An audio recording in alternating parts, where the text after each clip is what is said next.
Impact of Influence, the Murdaugh family murders. This is the unfolding story of a powerful South Carolina family, the mysterious deaths they are linked to, and our quest to bring you the truth. Hello, friend. Welcome.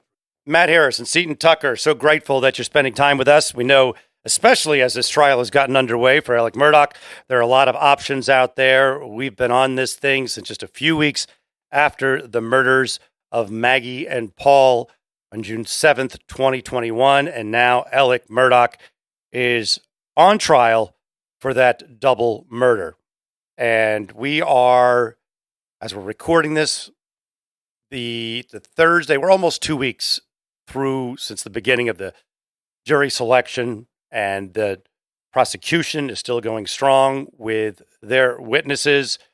Seton was there this week when the courthouse was evacuated. We'll get to that. I want to remind you, Murdaugh Podcast on Facebook, MurdaughPodcast.com, Matt Harris Podcast at gmail.com. And as we've said, we apologize that we're not getting to the Facebook mentions. And I think I got it down to 75 emails I have to respond to.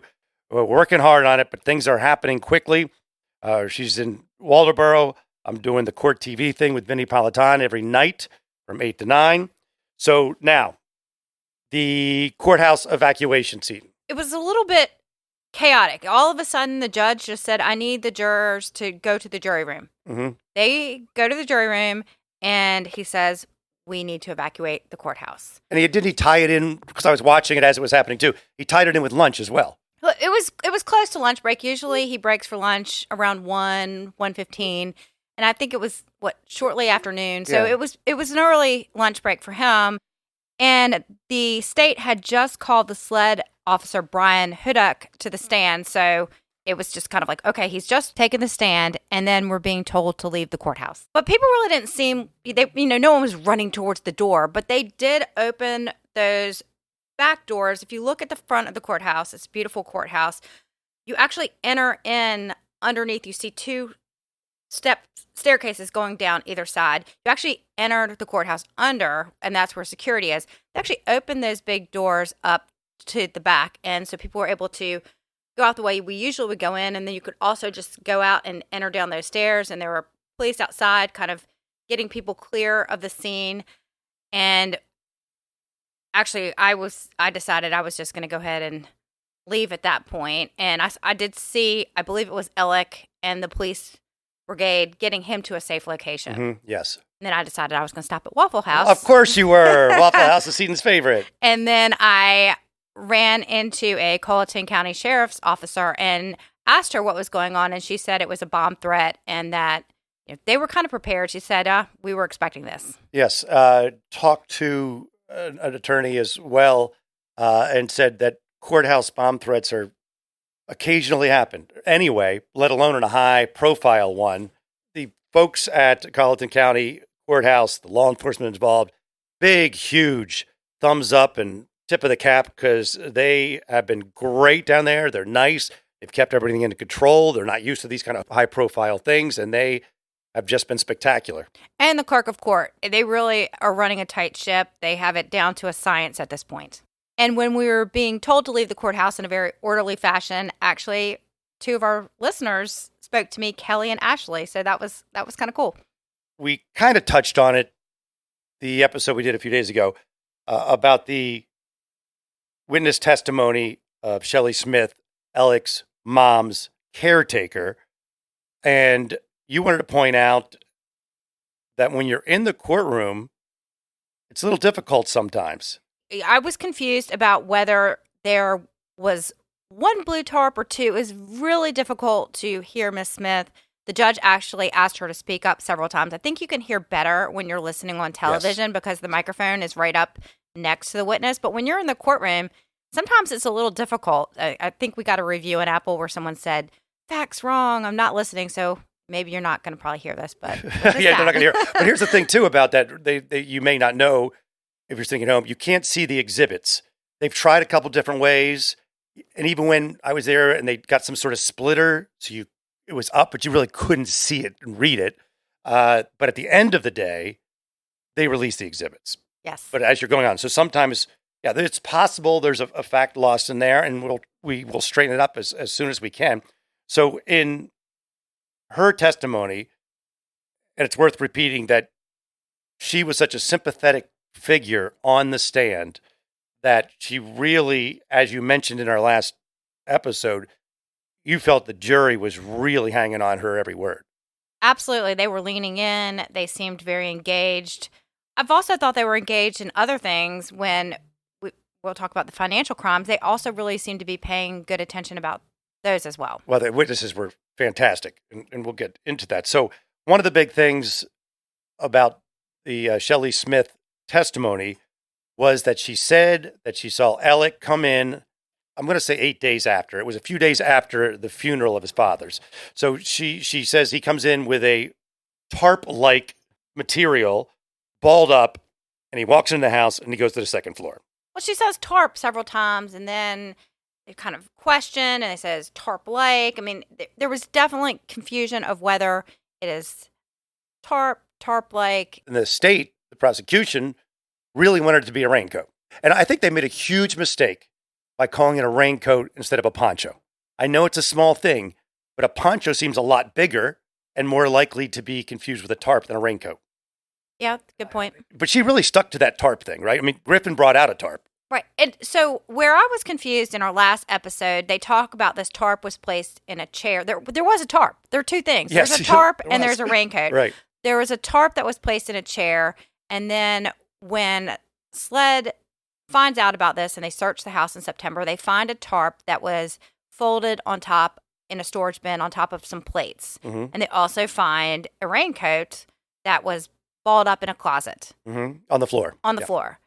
Was unusual to me that they took this raincoat and they tested this raincoat for gunshot residue, blood, but they did not test the actual tarp right. when she said it was a tarp. Right. I don't know why they. What was the rationale on that? They look foolish in that, and not only that, what they could have done was got out the raincoat and got out the tarp and gone to Shelley Smith and said, which one of these was he carrying in?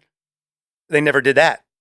They could have done that. And it was September. Remember, this is September. Now, she only told them about it because she was in a car accident, I think in Allendale, and told an officer about it. So that's the only reason they found out. But this is September. So if I'm on the jury, I am not putting a lot of weight into a blue rain poncho that has a lot of gunshot residue on it because who knows whose it was. We don't have any pictures of Alec, as far as I know, wearing the poncho. It's been months later, and the gunshot residue expert said that could be on there for up to 4 years. Yeah. In the cross of the gunshot residue expert from SLED, they actually asked the expert if there could be gunshot residue in the chair she was sitting in, and she said yes. Right. And here's another thing. They asked her whatever happened to the blue tarp. She's like, I really don't know. She didn't know. Another thing is the testing of the clothing that Alec was wearing. They say, he had gunshot residue on the shirt he was wearing, but on cross, they ask about, he admittedly says he went back to the house. He wasn't sure. He goes back to the house to get a gun, and that the gunshot residue on his shirt could be consistent with picking up that weapon. Transfer, yeah. And it was also on his seatbelt, but not on the buckle and not on some other things in the car. And again, he's at a hunting area, and it seems to me that the gunshot residue science is just like pretty easy to get gunshot residue on you if you are around guns and have guns. That's how I interpreted it. I did too, and I'm not quite clear on where the state is going with Alec's clothing. They have tested it for gunshot residue, so I think maybe where they're going is, he clearly was firing weapons, so maybe this is the shirt that he was wearing. But then they're also showing videos, that Snapchat video from earlier in the day where he was riding around with Paul and they were checking out the trees, wearing different clothing. So then there's maybe the implication that he changed clothing and disposed of them. I feel like maybe they need to pick a lane. I see what you're saying. Like, in other words, if they're saying he changed clothes, then why are they even testing these clothes? Because if they are implying that he had the same clothes he wore in the Snapchat video, he shoots them and he goes change his clothes, then why are they testing the changed clothes? And why did they never find the other clothes? And they're talking about, we hear from the witnesses that the clothing smelled freshly laundered. It smelled like was laundry detergent. Right. So was he wearing the clothing that we see in the interviews after the murders? The white T-shirt and the greenish khaki shorts? Was he wearing those clothing and then he laundered them and then... And when do you have time to do that? Yeah. And also the shoes. Shelley Smith says he's wearing shoes that are fabric. And what's the name of the shoes? Sperry, yes.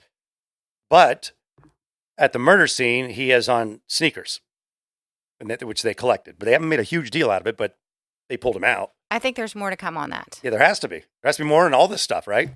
Well, I want to get back to this blue raincoat, poncho, whatever you want to call it. There was a moment on Cross where Jim Griffin actually mocks taking off the raincoat, putting it over his head. It's inside out and says it could have just been thrown on the back of Mr. Randolph's car and a gun could have been thrown on top of that, and asked the expert if that would be consistent with the amount of gunshot residue that was found on the inside of that jacket. Because the implication was that there was some sort of weapon wrapped in this jacket. Right. And the officer said, yeah, that would. And why you mentioned Mr. Murdaugh, you mean Alec's father, because it was at Alec's father and mother's house and in their closet. So he's saying maybe it was Alec's dad's coat. We don't even know whose coat it was. That's a huge thing. We don't know whose coat it is. Exactly.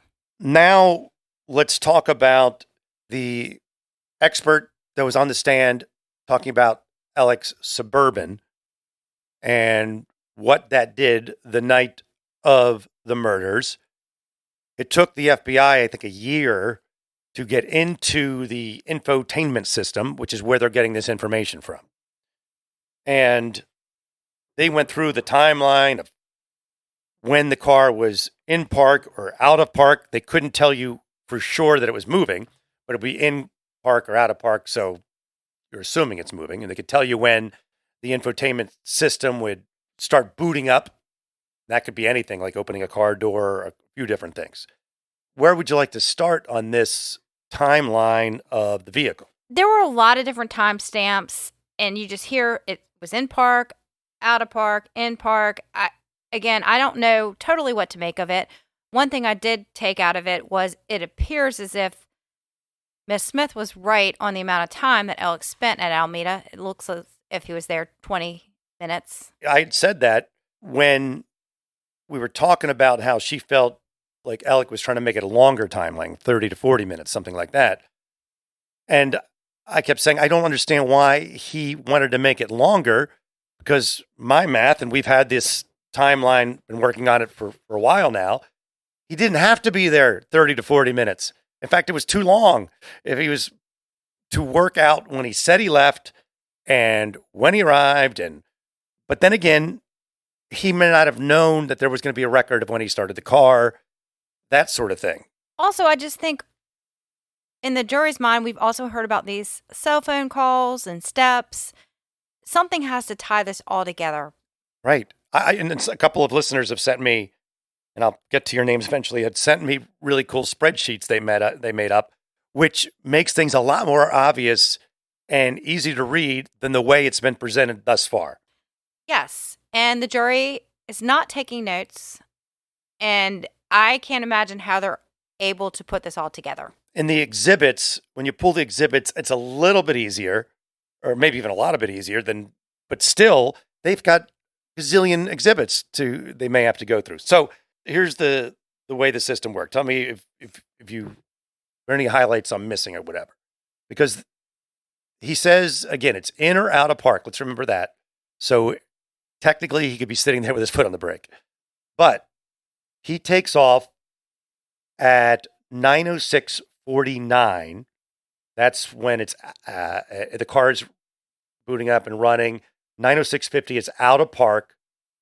Now, 9:22:45 is when it's back in park. So that would line up with a 16-minute drive from Moselle to his mom's house. That fits, right? 9:43:05. It's out of park. That you would assume is when he's leaving his mom's house. Got it?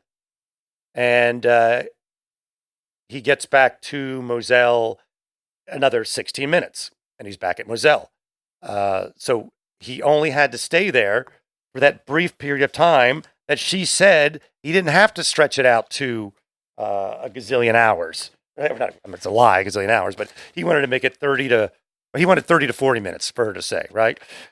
Yes. And he stayed there. He stayed there 22 minutes, according to the way the car registered. He was at the house 22 minutes. Which is consistent with what the caregiver said in her testimony. And he doesn't need any more minutes. Yeah. I mean, the big thing is this time where Maggie's phone stopped meaningful activity, where his car fires up and her phone was disposed. To me, those are the biggest questions, and I still don't fully understand. I mean, the most I can tell you is that the orientation of her phone means they were moving it from landscape to portrait, whatever, was 9:06:12 to 9:06:20.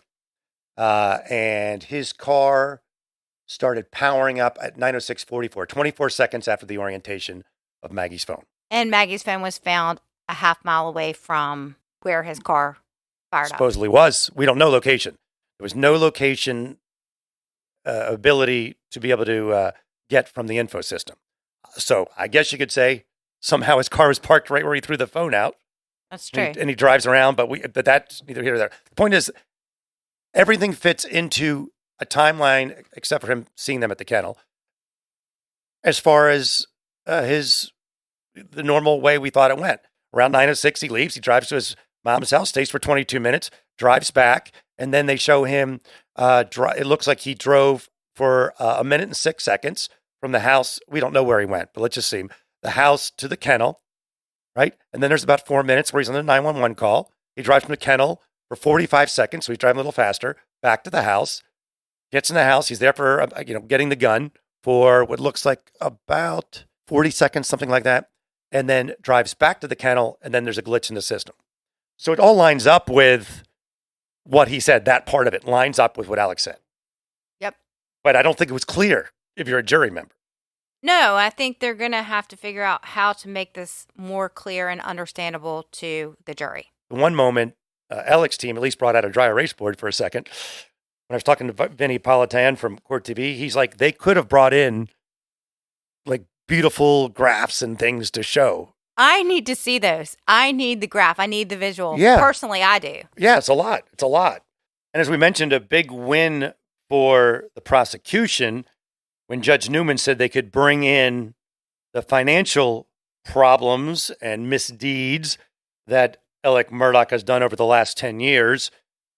At the beginning of this trial, we weren't sure how much of that was going to get in, and now all of it's in, as we mentioned. And when they brought up Jeannie Seckinger, who worked with Alec at the law firm, and also whose brother-in-law is Russell Lafitte, his co-conspirator over at Palmetto State Bank. She was a rock star on the stand as far as if you were a prosecuting attorney, you'd want her because she was concise and confident and told a story that didn't bore jurors. That's how I felt. I really think she has taken this personally. She's a CFO, and there have been a lot of questions of how didn't she catch this before? I mean, so I think that for her, she wanted to outline all of the things that he has done and also show how he deceived her as well as many others. Yes, she had this look like, I am so over this and so angry. I mean, the law firm had to pay $4 million back, so he's ripping off his buddies and she's feeling like it made her look bad because her job is to watch over it, but he was good. She was not the only person that he fooled. I think she was really good at telling the story because she's probably told it a million times, exaggerating, because she had to tell it to the FBI and the local people and the bank authorities. And well, we just heard it 2 days ago in the in-camera hearing before the judge had decided whether he was going to allow the financial crimes to come in. And then, of course, she told it at the Russell Lafitte trial. Yes. So it was the third time. I have heard this testimony. Yeah. But I will say that the jurors were paying very close attention. I know it's hard because you've heard the story multiple times. Let's pretend you're hearing it for the first time. You're hearing about all of these accounts where he put money into this fake Forge account. To me, the most important thing was that she was confronting him about these missing attorney's fees the day that Maggie and Paul were murdered. She said something to him about it, and she talked about he was like huffy about it. Let's go to the office, or had an attitude with her, and she didn't like that very much. And why would she? And then she goes in the office, starts to talk about it, and as we've already known, but jury hasn't heard this, they're hearing this for the first time. He gets the call about his dad needing to be taken to the Savannah Hospital. Yes, so she immediately says she goes into friend mode. Another thing that was also kind of interesting is she had uncovered, before all this started, I guess in January, they've cleared out all the money, and some of the partners extend loans to the practice for operating costs. And he mistakenly got a check that was his brother's check, and he then goes, he wasn't even supposed to get this check. He then goes to the accounting and says, oh, I've lost that check. He gets another check, which he cashes. And then a year later, he cashes the first check. So 2 checks that were supposed to go to Randy. Yeah, he's stolen from his law firm and his brother. It was ridiculous. And she talked about, as you said, how they started to go into friend mode. And the whole point of the prosecution's case is this would ease the pain to Alec Murdaugh. If his son and his wife are dead, they'll give him sympathy, and it'll delay the misdeeds coming out. Yeah, that's what they're saying. Although she did eventually uncover all of this fraud, it maybe delayed it a few weeks, but it didn't. She still uncovered everything that he was doing to steal. Yeah. And I think, in fact, she might have picked up the pace. One time she said she might not even deal with it till December because that's when they do their end of the year thing. And she was worried about, this is kind of important, in May. So in June is the murders. In May, they were all worried in the law firm, especially her, that Alec might try to hide money. And he even mentioned it, putting in Maggie's name, some things, and that sort of thing, because of the Mallory Beach boat crash fatality lawsuits that were going on. So they were worried about that. Yes, and we heard from Tinsley in camera, and I think he is going to be a very effective witness to testify about this matter. Another thing that Jeannie said was, and this is a common theme throughout, Alex had this gift of gab, the ability to read people. He wasn't a great attorney, everybody's saying now. I don't know that they're saying that. I think that what they're saying is that his strength was the ability to use his people skills to read people and see what they wanted, and that was his biggest strength. That Crosby said that quote, he was not a great technical attorney. He was one of those guys that we knew about this. He's like, hey, I know you. I remember your kid's birthday and everything else. One of the witnesses said, and I don't know if it was her or it was his paralegal, but one of them said, he made you feel like you were the most important person in the room. Right. And that was his skill. And that's one of the reasons he was able to pull up these scams for, they're saying basically 10 years. And the biggest question is, he was doing this 10 years. He was confronted the day of the murders. Was it really all coming to a head at this very moment or not? And that's something the jury is going to have to decide. One thing was that she mentioned, Jeannie's second juror, was that she always thought Alec was very forgetful.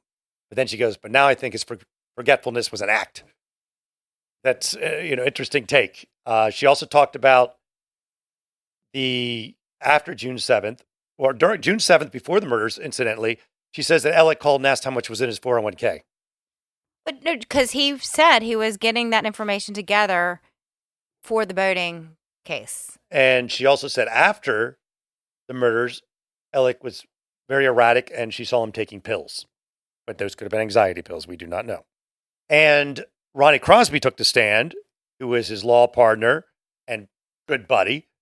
And one of the major takeaways from Ronnie Crosby was he talked about in the mid 2000s, mid to early 2000s, Alec went into real estate speculation with Barrett Boulware. We've heard that name mentioned in the past. Former owner of the Moselle property. Exactly. And some other partners. And in 2008, the recession hit. Some of the partners bailed, and Alec was on the hook for a lot of this real estate speculation. And in 2010 and 11, Alec won big settlements. He didn't get specific about what that was. However, I want to see more about this real estate speculation. If they're going to say that he was broke and he stole $8 million plus and made $1 million a year, where's all this dang money going? So I don't know how much he lost in the speculation, but that is part of the prosecution's case as to why he was broke. It was real estate speculation. Well, and another thing is, Alec mentioned this whole nap scenario that he was taking a nap before he went to go visit his mother. Why is he telling everybody about the nap? That's suspicious. It is. Like, you don't have to tell everybody. But it reminds me of when Gloria Satterfield fell and died. And remember, he was running around telling everybody in town that the dogs knocked her over. It reminds me of that. It seems like he just wants to talk a lot about these things. Also, Crosby drove to Moselle after the murders, and he stayed there from 11 p.m. to 3:30 in the morning. He also gave Paul's eulogy, talked about how Alec had trouble sleeping after that and was losing weight. And Alec came to a 4th of July party on a boat, and he was carrying a gun, which he found unusual. Let's move to Alec's paralegal's testimony. Seaton went, there was a lot there. There was. And let's go into a little bit about how she describes Alec. She describes him as a Tasmanian devil. Like, he kind of was very chaotic. Mm-hmm. He was always on his phone. He showed up late. He stayed late. Yeah, and that was consistent with, even though they haven't heard this testimony, Russell Laffitte. But Russell Laffitte, when he was talking about Alec, that's how he described him too. He's like, he's like kind of flustered and running around, doing things. And she was kind of the catalyst in looking into some missing attorney's fees involving this Ferris case, which Alec was co-counsel with Chris Wilson. And she had emailed the other assistant for Chris Wilson, kind of looking into these things. And she became concerned, so much so that she reached out to Jeannie Seckinger, who is the CFO of PMPED, to help her try to get to the bottom of this situation. And she was a little concerned that she might get fired, or at least her daughter was, that if she started calling Alec out on all this stuff. And she said that when she went to Jeannie, Jeannie's like, all right, we got to look into this. But the point is, the paralegal's the one who got this thing rolling. She did. And she got it rolling before the murders, and also right before all of these kind of financial things came to light. She was in his office, and she was picking up a file, and a check came floating down, and it happened to be the missing check in the Ferris case, which she brought to the attention of other people, and that was when Alec was fired. Yes, that was also a few days before the Saturday roadside shooting with Cousin Eddie and Alec. And she was really very upset, and she was angry because she felt like she had been deceived. But also, she got an email or a text from Alec while he was in rehab. Let's read what that says. Okay, here we go. Hey, it's Alec. Finally feeling little better each day. I'm over the worst, but still feel like I have the flu. Real weak. I have been worried about y'all, and I'm sorry I didn't get to tell y'all myself. I know both of you have been hurt badly by me. I know it sounds hollow, but I am truly sorry. The better I get, the more guilt I have. I have an awful lot to try to make right when I get out of here. The worst part is knowing I did the most damage to those I love the most. I'm not real sure how I let myself get where I did. I am committed to getting better and hope to mend as many relationships as I can. You both are special people and important to me. Please know how sorry I am who have made you a part of my misdeeds. Hope y'all are doing as well as possible. I love you very much. P.L.S. Please tell Cheryl and Haley hello. And I am sorry. All my love. So this text was sent from rehab. And so we know now that kind of the drug addiction is coming into play. I also want to say that you get the feeling that everyone was really concerned about Alec after the murders of Maggie and Paul. And they really did. She said Mama Bear came out. When they would look out the window, they locked the door because the media was there. They were concerned about safety. They would see a car driving by and said, you can't go out right now. I don't get the impression that anyone at this time felt like Alec had anything to do with the murders of Maggie and Paul. In fact, as we move to Chris Wilson's testimony, and Chris Wilson was his good buddy. He's in the birthday video that was put into evidence early in the trial and talked about how they were the best buddies and they worked together. And it was Chris Wilson's missing check that kind of got the Labor Day thing and the firing all going. He talks about in the testimony, we'll do all of it, but tying into that, he said he was really, truly worried that Alec was going to kill himself. He did. He did say that. And he said he tried to get him out to do some things, golf and whatnot, but he was very concerned that Alec was going to commit suicide. All of the people we've heard, everyone describes Alec's demeanor after the murders of Maggie and Paul as he was very upset. I think Chris Wilson actually says he was a broken man. One of the big things that Chris Wilson conveyed was how much it bothered him that Alec, his best buddy, was ripping him off. And there was a big amount of money that Chris Wilson had to get out of his own account to cover. And that was, he needed the money from this settlement. And Alec said it was tied up. He sent him $600,000 through various ways, but he was short $190,000. Chris Wilson had to take it out of his own account and put it in to this trust. And he talks about going golfing with Alec. And during the golfing outing, he says, Alec, what's the deal? You know, when am I going to get my $190,000? And Alec's like, hey, it's coming or whatever. And then eventually gets to the point where Chris Wilson says, Alec, if something happens to you, if you're in an accident or just anything goes wrong, I won't have any proof that you owe me $190,000. So he just took out a pencil and scribbled down a few lines and said he owed it to him. And he said, I had him do that because I thought he might kill himself. And I was worried about him as a person, but I also didn't want to be on the hook for $190,000. Yeah, I mean, he did seem really upset that he was taken advantage of and fooled by his best friend. And they were best friends. They raised their kids together. I mean, they talked about traveling together as families, going to USC games. I mean, I can't imagine having our couple best friend doing something like this. I mean, it really did seem awful. And he was very close to Paul, and his wife was very close to Maggie. And when Chris Wilson became aware of the financial misdeeds of Alec, he went to Alameda, met Alec at his parents' house. And during this conversation, Alec confesses that he's been stealing and also that he's been addicted to opioids for 20-ish years. Mm-hmm. So, and he says he was not aware that he was addicted to these opioids at all. You know, it's crazy for us to think about someone being addicted for 20 years and nobody seemed to really notice. No, and there was no behavior, what he said, consistent. They traveled as families, nothing consistent with someone who was addicted to opioids.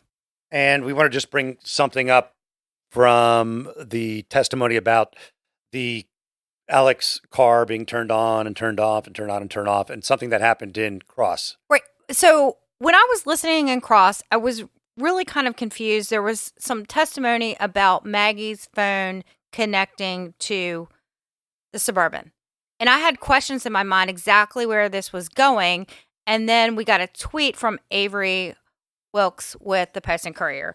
It says Barber, who's on Alec's team, ends his questioning, but it seems he's noting the lack of a log indicating Maggie's phone connected to Suburban that night could indicate her phone was never in that SUV and that someone else ditched her phone on the side of the road after her death.